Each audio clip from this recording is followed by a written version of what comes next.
Hello and welcome to R&R's Ask the Expert. I'm Kayla McGowan, Editor-in-Chief, and today we have two special guests for you who are diving into asbestos cutoff myth. So, fortunately for us, these two have already written an editorial piece that is a two-part series that covers a variety of topics such as EPA, OSHA, and so much more. Our first guest is Kevin Hutton. He is the president and CEO of East Centers of New York, a leading provider of asbestos, environmental, and safety training. He co-chairs the Environmental Information Association's Asbestos Committee for and serves as East's training director for various safety programs. Kevin is also an expert witness in asbestos work, practice cases, and a certified OSHA outreach trainer. In his free time, Kevin enjoys landscape photography. Next is Russell Vent. He is the Vice President of Paul Davis Restoration of Greater Rochester, New York, where he leads full-service restoration for commercial and residential clients.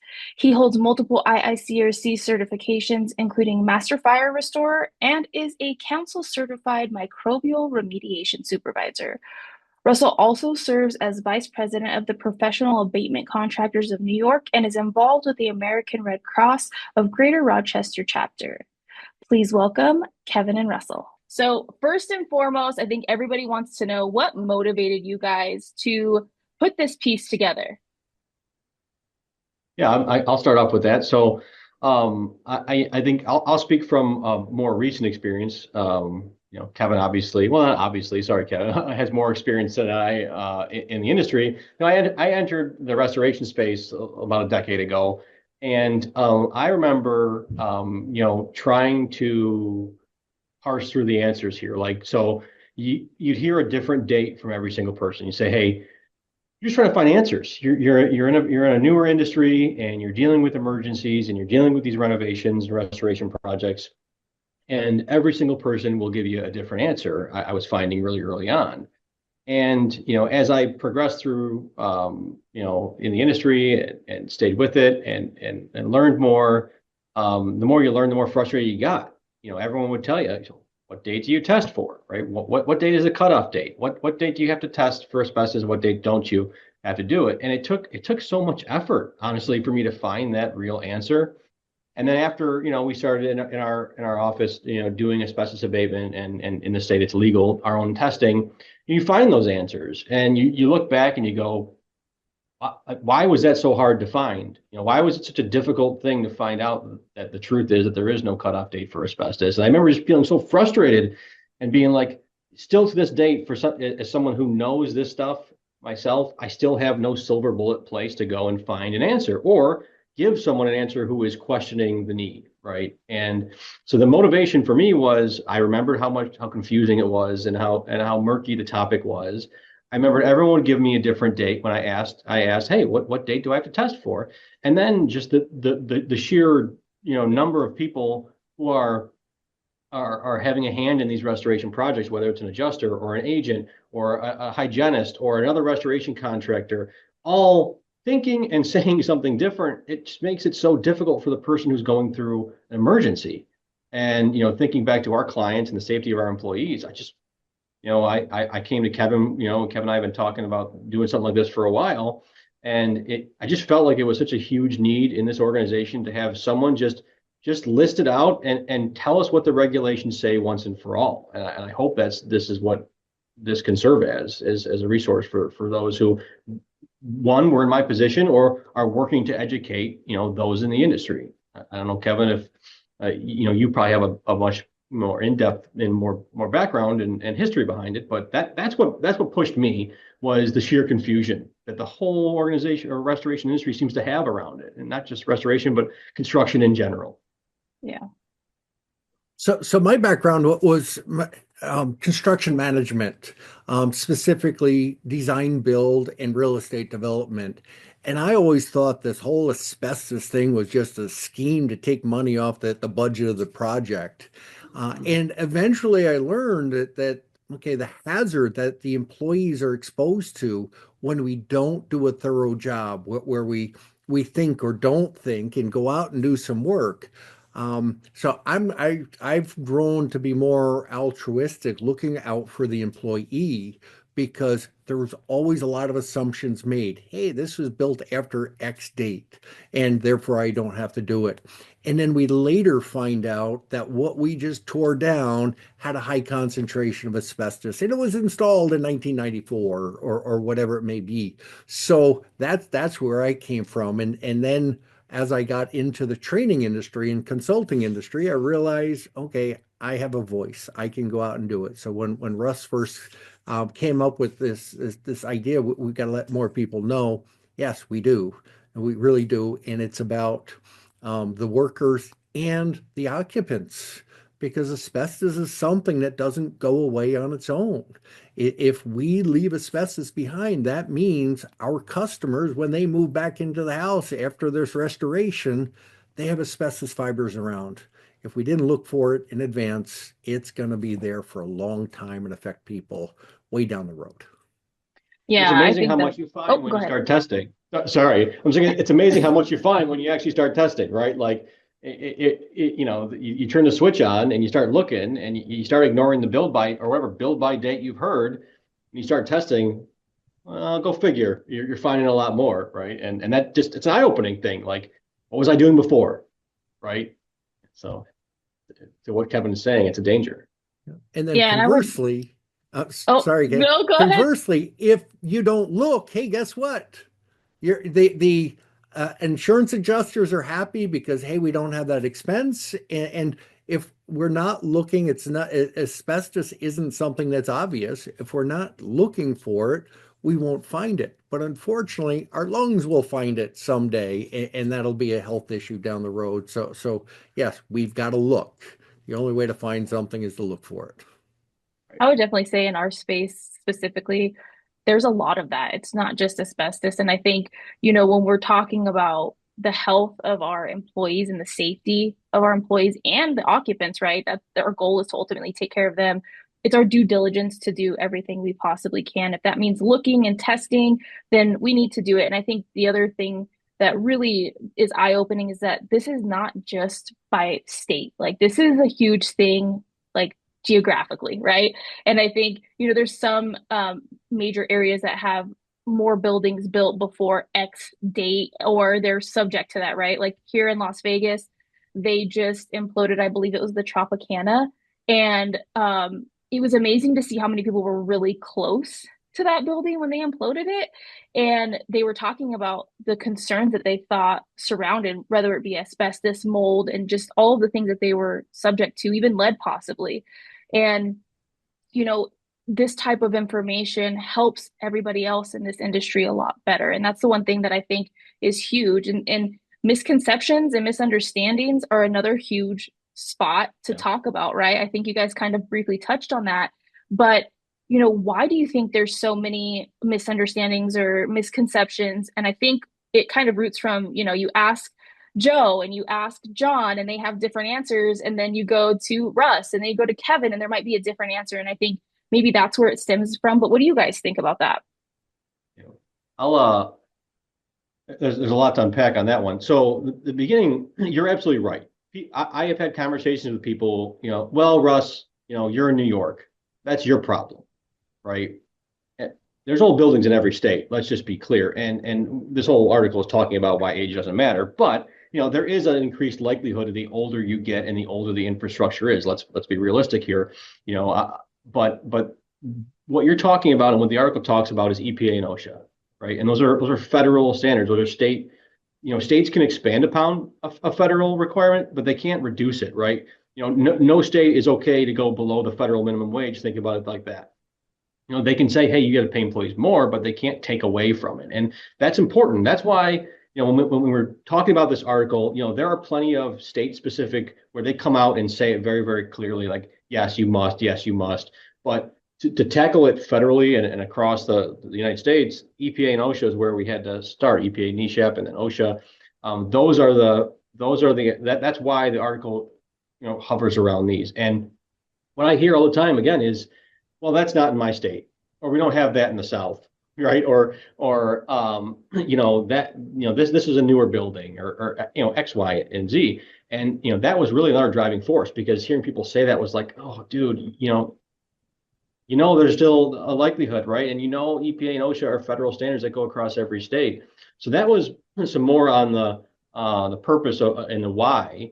I'll let Kevin jump in, but my biggest issue with what I think is causing so much misunderstanding and misconception, is, sorry, OSHA, right? EPA is very clear, right? And EPA, NESHAP covers, commercial buildings and multi-unit buildings of four dwellings or more. But OSHA is what covers everything down to single family homes. And everyone gets caught up on the 1980 date. That's what I hear probably predominantly, like it's after 1980, no problem, right? And they're taking a part of OSHA and they're misunderstanding it. And or it's like I said earlier, like a Mandela effect, but like it says OSHA, it says 1980 right in the standard. I remember that, right? And then when you actually take the time to back off and read it, it's actually a presumption rule, is the 1980 date, and it just says that you must presume it positive until testing otherwise. Specific things like asphalt and vinyl flooring and TSI and surfacing. If the building was built before 1980, it's you must presume it positive until you test it negative. In no way, shape, or form does that say you don't test anything past 1980, and OSHA even comes out and says that. But that's what people latch onto, and I personally blame that standard and that date and that section as probably one of the biggest driving forces behind why there is so much misunderstanding. Because I still get pointed in the direction of that as a restoration contractor when the pushback is usually tied to OSHA's 1980 date, 1980, 1980, 1980, or they confuse the lead standard, right? 1978, 1978.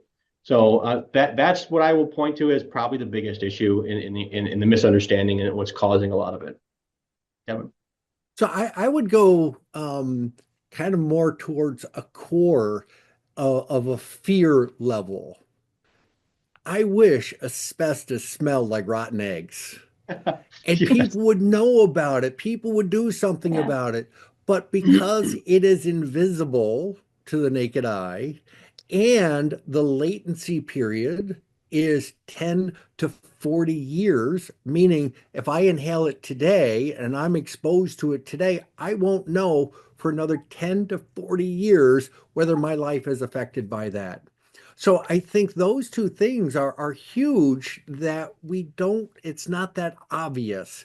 I think if it was more obvious, then people may take more action because it's hidden away, because it's just sitting in the dust. We don't see it, we don't understand it. And then add to it the confusion that Russ was just talking about, that no clear point, no clear statement that says, this is it. It's here. It's still here.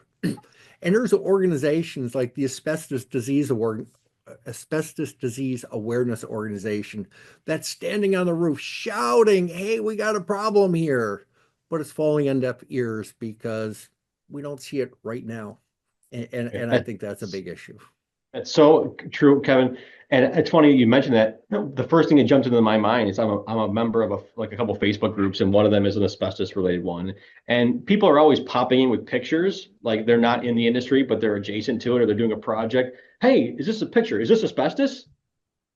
The only answer there is test it, right? But everyone is so confused about how to identify and when to identify that it's just funny to see a constant flow of photos like, what do you guys think? Is this asbestos? And we all know the answer to that, right?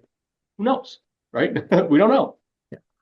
Yeah, I think you guys both touched on it's not like a smell or a feel or a look. It's you need to test it. And I think it is a misconception, especially for consumers, right? Especially if they're being told by the professionals that, oh, we don't need to test it. It's after 1980. And I think you touched on this too, Russ, where it's used against us as professionals, right? And that is in the claims process. That's in anybody questioning why you're testing, and I think those are just misconceptions. And maybe there's some other excuses or reasons to avoid asbestos testing.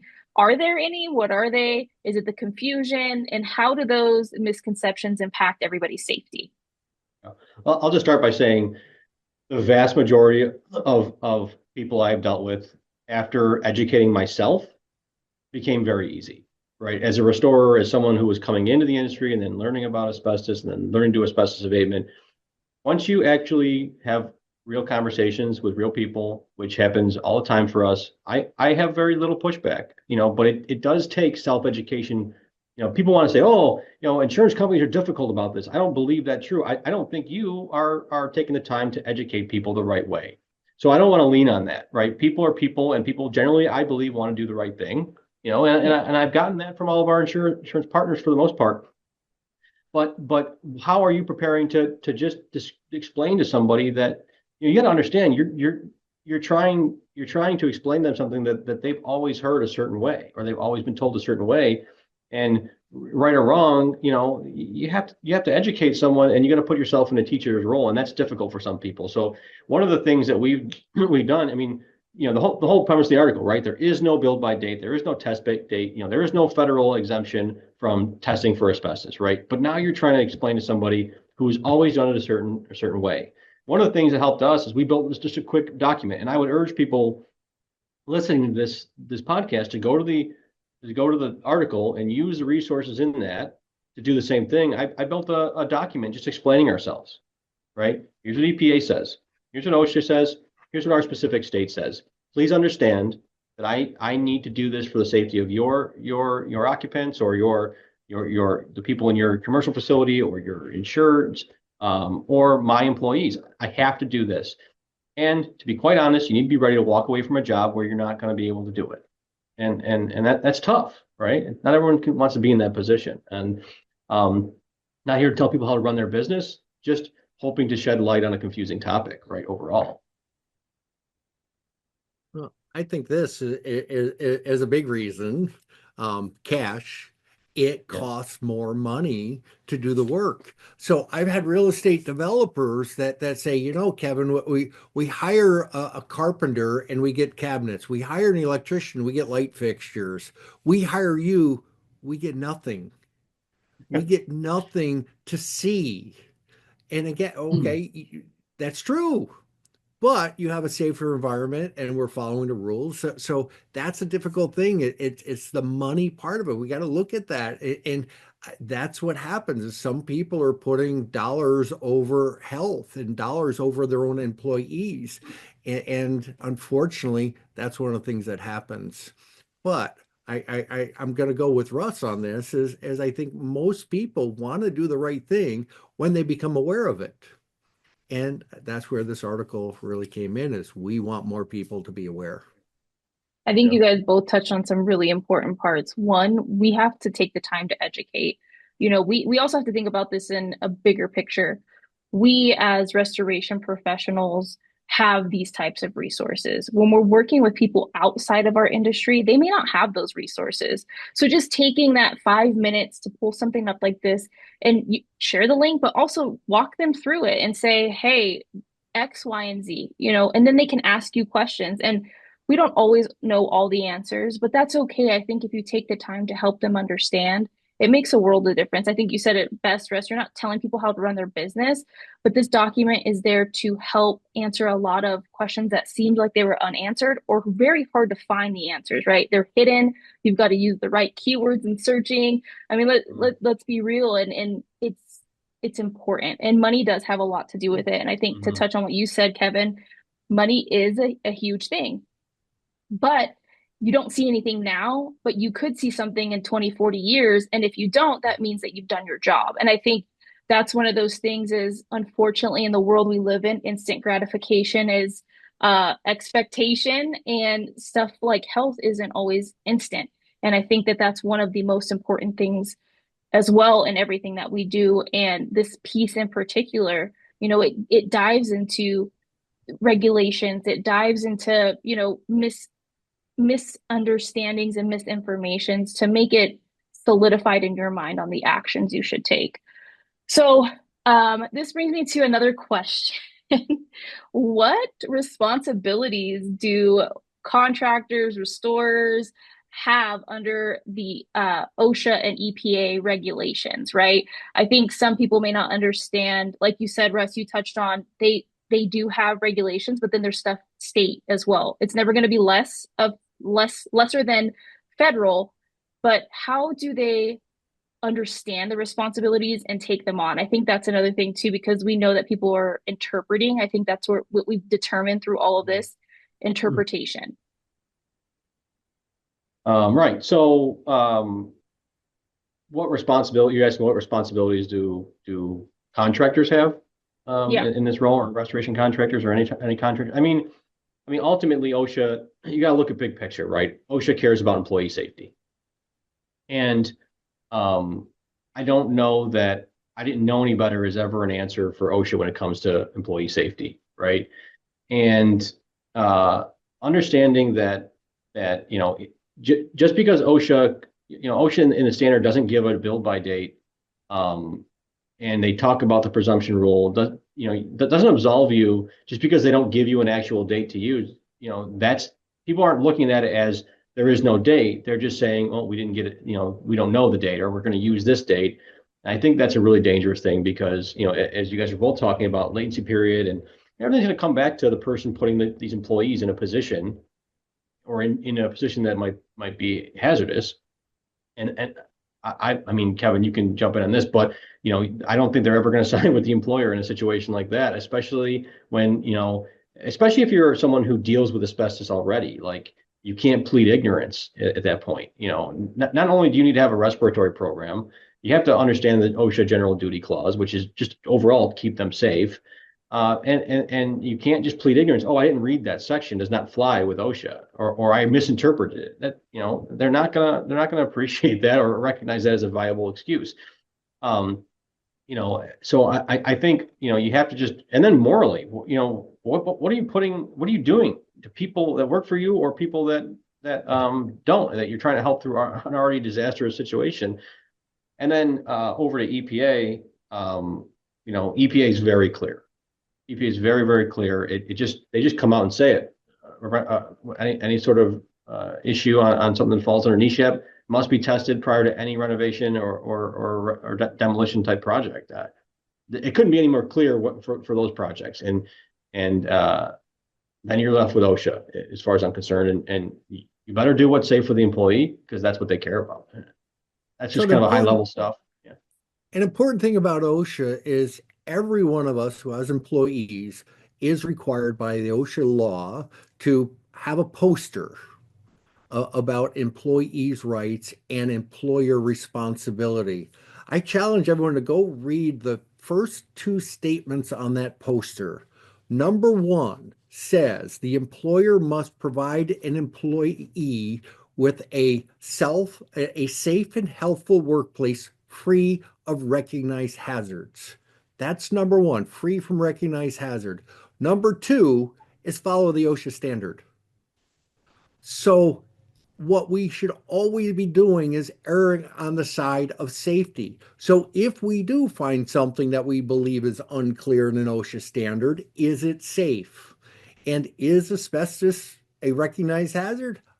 Yes, yes, it is. It's well known that it's a recognized hazard. So if we just look at that statement and take that to heart, that it is our responsibility as an employer to protect those employees, the rest of it should just roll right out. And the only way to know if something contains asbestos is testing it. So it goes right back. It seems like it should be that simple of a statement. But one of the things, kind of going back to our earlier conversation, is a lot of people reading OSHA standards, reading the EPA regulations, will stop when they find they're out. They won't stop when they keep finding when there's things that are inconvenient. So 1980, I'm going to stop. I don't have to read any further. I found my out. I found my reason to not have to read any further. And that's just by nature. It's just, okay, I'm done. I found it. But we know in order to really follow regulations and understand the rules, you got to read the whole thing. You got to read on, read beyond. And Yeah. hopefully what this article has done is done that for you and Yeah. gave you will give you the last chapter right away. So Yeah. you know that, so we can go up further. We don't stop at that first answer that we want to hear. Yeah. Yeah, I would And definitely say, the oh, go ahead. article has receipts. I'm sorry. Yeah, article has receipts, right? We have specific excerpts and links. They'll just take you, where you got to know. And I think that's what we try to do, because there are people who talk about this, probably much more vocally than Kevin or I on LinkedIn and other organizations. But what I believe that was always a problem was there wasn't a one place I could see it all in a clean spot with links and ammunition, I'll say, to back yourself up. And I think this article does a good job of simplifying the message and giving you like a few links and a few specific excerpts from OSHA just to be clear, the article has excerpts from OSHA where it says don't use 1980. It's still a possibility. I mean, that's the reality of what's in this article. I urge people to read it because you might be hearing us talking a little like fluid about it or vague about it, but there are actual uh, like excerpts and quotations from letters of interpretation and preamble to the OSHA standard, where they say it's very specifically there is a need to test regardless of build by date, and that's OSHA. That's OSHA, right? You got to really consider what's being said there. So I would just point that out, right? So, Kayla, I haven't shared this with you, but it was really exciting. I got a phone call, a new student. So East Centers of New York does training in New York State. Had a student that's coming to me for the first time, and he called me in advance of the inspector refresher class. So he's a remediation contractor, and he says, finally someone put this all together. There's this great article in R&R. You've got to read this article because it makes it clear. Finally, I've been doing this for 10 years and it makes it clear. Wow, I was so excited to hear that because I told him, I said, well, go back and open that article and look at the authors. And hey, that's who you're coming to training with is that author. But 10 years he's been searching for something that was clear and concise. That's I think cool. It's a cool stuff. that's the beauty. Yeah, I was gonna say that's super cool. And honestly, Russ, you took the words right out of my mouth. These two parts actually have examples from OSHA and even EPA and just other stuff out there. It layers it correctly for you, right? There's questions in there that make you question yourself as a professional. I think you end part two with a question, don't you? If I'm not mistaken, I'll have to find that question, but I'm pretty sure you do close it with a question, and I'm gonna pull it up. I want to read it. I want to Mm. make sure my mind is right. Let's see here. I believe it says, where is it? Let's see. I have it up right here. Gotta scroll. Let's see. You do ask with you do end with a question. It says,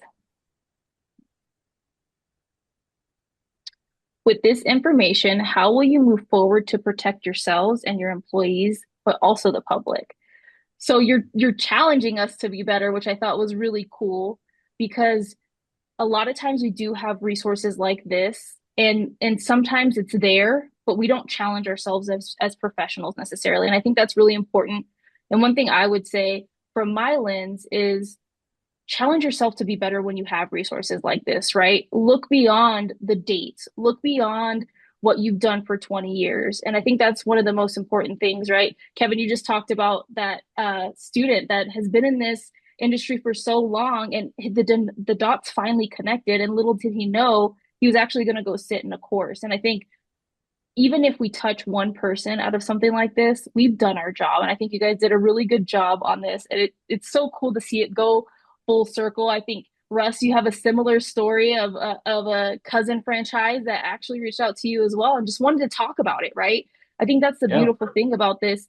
You're able to talk things through. And when you open that door, it just makes our industry so much better. Have you had your class yet, Kevin? I'm curious. Yes, I did. And he was thrilled to hear stuff that he hadn't heard in the past. So EPA model accreditation program is what asbestos inspectors must go through anywhere in the US. It is a federal requirement that you go through this training class and a refresher class every year for 4 hours to talk about if there's any changes. But what's really crazy, I'm finding that I'm sharing stuff. They're saying, when did that change? Right. No, it hasn't. This has always been the rules. It's just we have to rattle the cages. We have to shake it up. We have to blow the dust off the pages so you can see what it says.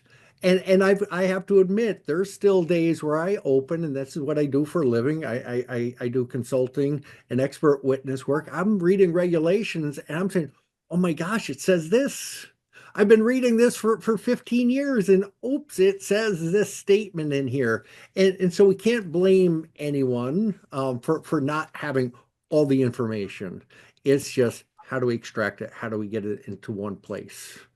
And hopefully that's what everyone is seeing with this article is they're seeing, hey, finally, they pulled up all the little pieces here and there and pulled the string on this one and said, here it is. So one of the things that one of the comments that we did receive was a perception. We talked about OSHA, we talked about EPA, and talked about the flaws of the date.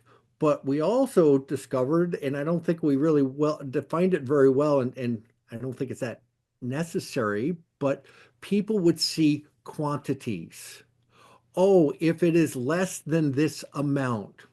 Well, throughout the OSHA site, OSHA regulations and EPA, they talk about 160 square feet and 260 lineal feet of asbestos containing material.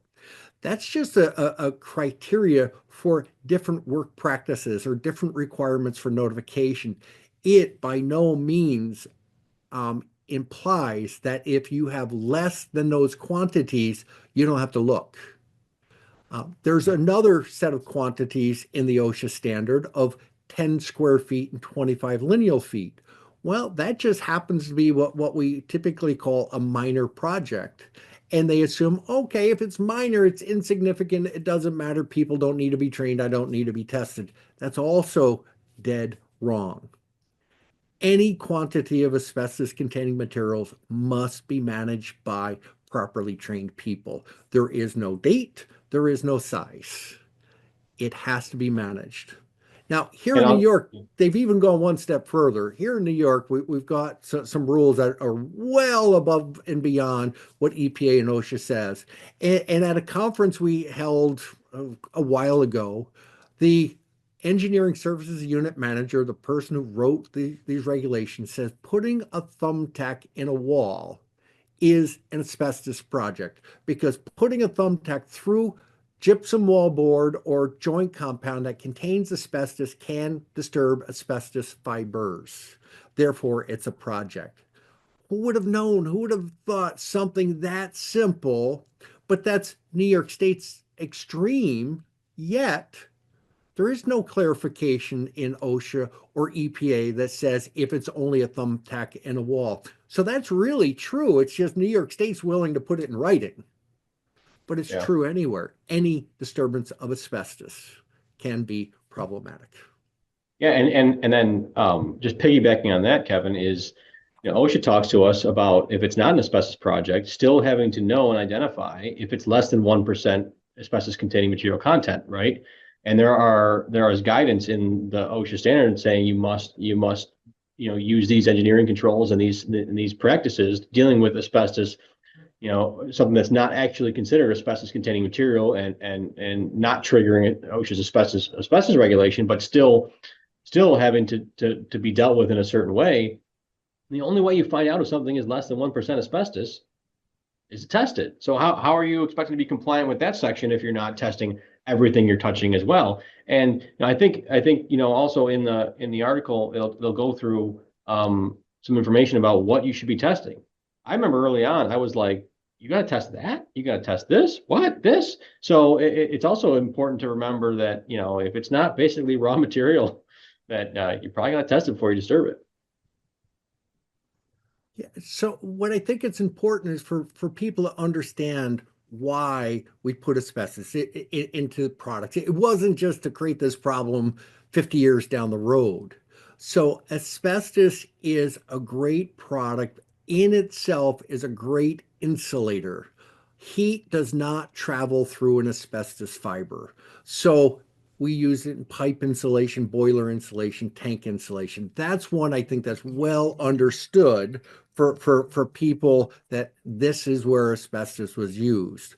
But there's a lot of other very unique properties that asbestos has that made it a real advantage. The miracle mineral that was added to. Remember back in chemistry class, if the teacher spilled some acid on that big black table in a chemistry class, nothing happened to the table. Well, it turns out asbestos is a chemically inert material. So acid doesn't affect it. So those tables were made with asbestos. It's a great electrical resistor. So it's used on cables, it's used on wiring, it's used on backer boards and electrical panels because the electricity won't travel through it. It's very soft, very flexible. So in the times, if you saw asbestos, raw asbestos, it would look just like cotton. And just like cotton, you can spin it into thread and weave it into fabric. So in my display cabinet out in my office, I've got a pair of barbecue gloves that are 100% pure chrysotile asbestos because it's soft and flexible and superheat resistance. Now, the thing that really is goes down to products, and a big use of asbestos is for what's called thixotropic properties. This magical thing about fibers in a semi-solid liquid. When you stir it, all the fibers line up. And when you stop stirring it, the fibers fall out of place. So for the old guys, the gray hair in our industry that remembers ready mix joint compound, when it first came out, you would open the top, there'd be an inch of water because all the heavy stuff settled to the bottom. It didn't stay mixed. So the manufacturers of ready mix, US Gypsum, discovered 1.5% asbestos is the ideal concentration to put in. So when you mix it, it'll all mix together, but when you stop mixing it, it will keep from separating. So anything that shows up on a job site in a 5 gallon bucket that's not just liquid. So we have floor mastics, we have roof tars, we have joint compound. All of those materials can contain asbestos as well. So it just the list just goes on and on and on. I think that the Asbestos Disease Awareness Organization says there's 30,000 products out there that have known to contain asbestos. That's intentional, not to mention all the products where it was a contaminant in with other products. So we've got to look. And again, back to what Russ has shared, the only way to know is to have it tested. I think just about every state in the US requires training, the model accreditation training program. It has to be a trained inspector. A couple of things a trained inspector needs to know is, okay, what has to be tested? Just about everything, but how many samples of each type of product is going to give us reliable results? It's going to give us statistically reliable, hey, this does not contain asbestos. And I would challenge anyone, who knows inspectors or trainers in the asbestos industry, ask them, right? How late of a building have you tested that you've gotten a positive hit on? They will 100% have answers, and plenty of them well past 1980 or 1985 or whatever date you can cook up. I promise you that you're talking to a real industry professional who knows what they're talking about and is an asbestos professional. They will tell you they probably have a folder on their desktop with late build positive surveys that they pulled samples from themselves and they share with people when they ask. So that's something I would challenge many people to do. Don't take Kevin and Russ's word for it. Just go ask some people you respect in the industry. They'll tell you exactly that they have definitely. I promise that they will have pulled samples from something in 1995 or 2001, myself included, with positive hits on mastics or joint compound or whatever it might be. Yeah, I think you both touched on some important stuff, right? Like Kevin just said, how many products actually have asbestos in it, right? There's still things such as contamination. You touched on that as well. Like that's probably not as common as it used to be, right? Things have changed, but it still can happen. I mean, we see it with food contamination, right? So why would asbestos be any different? I think that sometimes you have to relate it to scenarios that you're more familiar with, right? Like onions had E. coli recently and stuff like that, right? So I think this is no different. And maybe that's how people can explain or explore too. I think that's the other important thing. And Russ, you just said, go ask other people, right? There are other people out there. This topic is very interesting. It's not just because some of it may seem unknown or there's misconceptions, but in fact, because it's past 1980, 1995. I mean, you may even find somebody from the 2000s, right? You never know. Absolutely. It is a possibility. Speaking of responsibilities, what, if any, responsibilities do, building owners have in all of this? Maybe they have tenants and stuff like that, or if they want reconstruction done, they rely on you, right? But what is the process any different than maybe, somebody having a water damage or something like that? What does that look like? So, Mhm. so OSHA, and this is where the 1980 date comes in. This is where we see it in the OSHA. OSHA clearly says that facility owners are required to notify occupants, tenants, and subcontractors of the presence of PACM, presumed asbestos containing material. And the definition of presumed asbestos containing material goes back to what Russ had shared earlier, has that 1980 date in it. So there's that idea. Okay, there's my out. This is after 1980, but we have to go with the presumptive rule that it is until proven otherwise. So yes, OSHA does say you must tell them about it. Now, there is no requirement to put labels. There's no requirement to actually do samples. You just got to tell them it is. And if it is presumed, if someone says it is, we must follow all the rules and protocols as if it is asbestos containing material, but it is an OSHA. But what ends up happening is there's no clear statement to say that, okay, employers that are coming in, I'm a bidder, I'm doing the work, I have to do a flood cut in this area of the building that just had a water event. There's nothing that really points everything right back to either the property owner or the employer, except the fact that we have to protect employees from recognized hazards. So Yeah, but it's out there. Yeah, EPA will hold you accountable to the waste you're generating, however. Actually, good point, Russ. I want you to bring that up. So in a lot of states, EPA, Environmental Protection Agency, is about waste. That's what they're really looking at is the waste stream. And what they allow to occur to determine where this stuff gets put into the ground for landfill, they allow what's called composite sampling. So for that joint compound in that drywall, they allow a sample to be taken of combined both of them.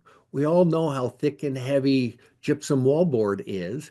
Well, you're allowed to take a chunk of that with a little bit of 1.5% asbestos on it, blend it all together into a sample. Guess what? It's not ACM, asbestos containing material greater than 1%, because we've watered it down with the weight of the gypsum. Now, EPA allows that for disposal. So that's another thing that adds to the murkiness. Okay, EPA allows it. But there we go again. They stop short of the information they really need. Yes, EPA allows it for determining the landfill it goes to, not about protecting the employee that's ripping it off the wall or cutting it down inside the house. So we get contractors that stop. We get consultants that stop, say, okay, EPA allows that. Let's go to that. So EPA has different rules depending on what we're looking at, adding to the confusion. Yeah, that's interesting. I think, maybe people don't really look at waste as often. I know that people do, but I think they get stopped at the testing portion before they ever walk into that site and start their work, right? Um, are there any misconceptions on that? And I think you touched a couple of them as far as waste, but what happens when all of that waste is in one location? I mean, that's just me being curious, right? Because people, I'm assuming, live fairly close to it or work there. So what does that look like? Do they have their own set of regulations as far as handling it and all of that? Do you know? Yes. So EPA and OSHA has another term, RACM. So we've shared ACM, asbestos containing material. We shared PACM, presumed asbestos containing material, meaning spray on fireproofing or pipe insulation, presumed to be asbestos. And then the other one is RACM. And that's what EPA is most concerned about. And RACM is regulated asbestos containing material. And what regulated asbestos containing material means, it was either friable or rendered friable by the means it was removed, or it will be handled in the waste stream. Now, the term friable means, and it doesn't sound very scientific, but this is what it says, can be crumbled with hand pressure to dust. So if you can pick up material, now think about a floor tile. No, you're not crushing that to dust. But if you take a ceiling tile, you can crush it to dust. So friable material is more dangerous because these asbestos friable fibers are more likely to become airborne. So EPA regulates in a different manner RACM because it's going to go to a landfill and there's a greater chance of asbestos fibers becoming airborne. But a core thing, the number one thing that we do anywhere in the process is wet methods. Wet fibers, wet dust cannot become airborne. So there's a mandate that anytime we're working around asbestos, and including and especially disposal, that it is adequately wet. It's saturated. Nothing, no fibers are going to come up. So when it gets to the landfill and this bulldozer pushes it into a hole and the bags pop, it's wet. Fibers are not going to become airborne. So EPA is keeping people safe that live near these landfills when the work is performed properly, legally, safely. When someone goes in and does a rip and run and throws it in black bags and it goes out to the garbage, and your local carrier picks it up and crushes it in front of your front house and clouds of white dust because they didn't make it wet, that's where we got problems. Or let's say it doesn't break in front of your house, it gets to the landfill and all these dry bags of material are rolled over, flattened to reduce the volume in a landfill. Those fibers are airborne. So when I mean, we're Kevin, using, Kevin's explaining. I'm sorry, Kevin. I just want to bring some. Kevin has a lot of really good detail, and I think a lot of people listening to this might be like, "Oh my God, there are so many avenues in which something. There's so many things I have to know. There's so many avenues I would have to understand and know." And I think I want to just bring and boil it back down to, you're really not going to get the right roadmap on how to deal with this right. And you're hearing red tape, you're hearing pitfalls, you're hearing booby traps for what it sounds like, Kevin, on my end of things, right?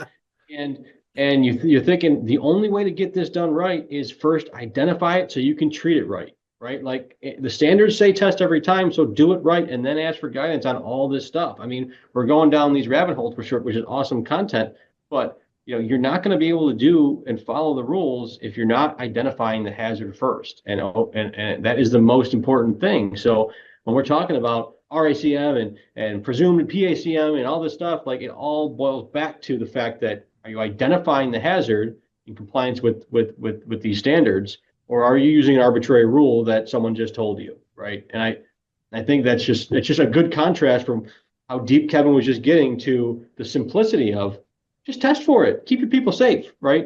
I think that's it's a pretty accurate, it's a good like dichotomy there. Yeah, I would definitely say too, the answer is to test it. If in short, right, if you want to get down straight to it, is to test it, right?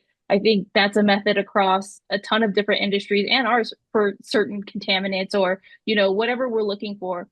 You can't see it with your eye. You can't feel it. You can't taste it. You can't touch it and say, oh, yeah, like you can taste food and say, oh, yeah, that's such and such, right? But this is so different. And the fact that it can go airborne or it can be naked, you can't see with your naked eye, essentially.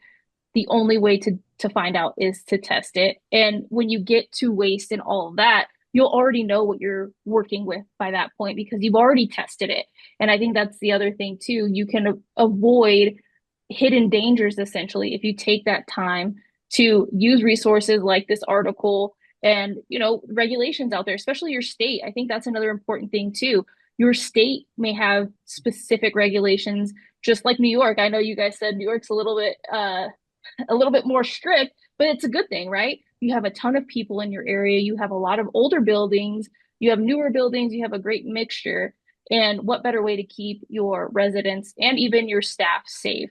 Um, One thing I wanted to say too is if you're not keeping your staff safe, are you keeping yourself safe, right? Because a lot of times you're actually going out and doing things too. And I think if anything, you want to keep everybody safe, but most importantly, if you wouldn't do something that way, if it were you handling testing or being in a building, why would you subject other people to that? Is the most important thing, right? We're all human at the end of the day. And that's one thing that I really appreciate about this piece is you're not pointing fingers, you're laying out facts and you're saying it can be confusing, but here's pieces that you can go look at, click on it and read it for its totality, not just if you see 1980 or if you just see a stat or you just see a trigger word. Read it in totality so you can understand it and talk to professionals like Russ and Kevin if you have any questions. That's the beauty of stuff like this, talking it through so you can understand if there is confusion, right? Yeah. Right. Do you guys have any closing statements or words for anybody out there? First and foremost, everybody needs to read part one and part two because this is essentially part three. And for you to understand it, you'd have to read the first two parts. Right. I guess I would just say all this article did, all we did truly was take excerpts from the standards and share them in a spot, in one spot. This isn't like our opinion. We're not trying to cause waves with anybody. We're just trying to put these things in one spot so people who want to do it right can have an easy resource to do so.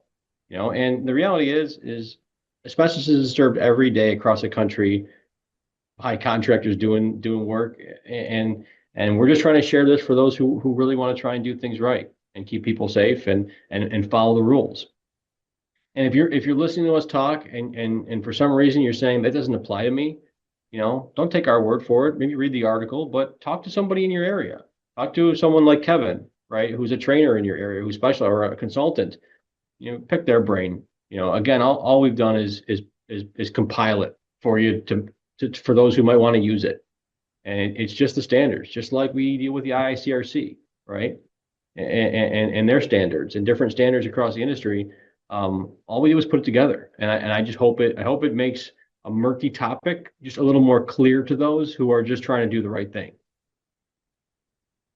And Kayla, I appreciate what you just shared. And one of the things I believe is you can be selfish when it comes to safety. You can be selfish because when you are taking care of yourself, you are taking care of everyone around you. So as a manager, it's not just about keeping your employees safe, like you had shared, it's about keeping yourself safe. And asbestos is something that is around that you will not know, you will not smell, you will not taste, you will not see the asbestos fibers. You cannot see with the naked eye 1% asbestos mixed in with the product. So by being selfish and protecting yourself, you are going to be protecting your employees, you're going to be protecting your customers. And even if you're thinking of it that way, yes, that works. Anything we can do to do that sampling and understand exactly what we're exposed to, whether you want to be selfish for yourself or really altruistic looking at your customers and your employees, that's the way to look at it. Perfect. Thank you both so much. This is eye-opening, and I hope that, like Russ just said, it is a murky topic for a lot of people. At least this is the opportunity to provide some clarity for those who may have questions. And the cool thing about these two men right here is they're very responsive to any questions you guys have. So feel free to go and see the conversations that have been started on LinkedIn and R&R. And, people want to talk about it. It's not something that you can't talk about. So if there's anything that you gained from this, I hope you gained the insight that we're here for collaboration and to make each other better. And most importantly, stay safe and healthy. So until next time, we will see you on the next Ask the Expert. Take care.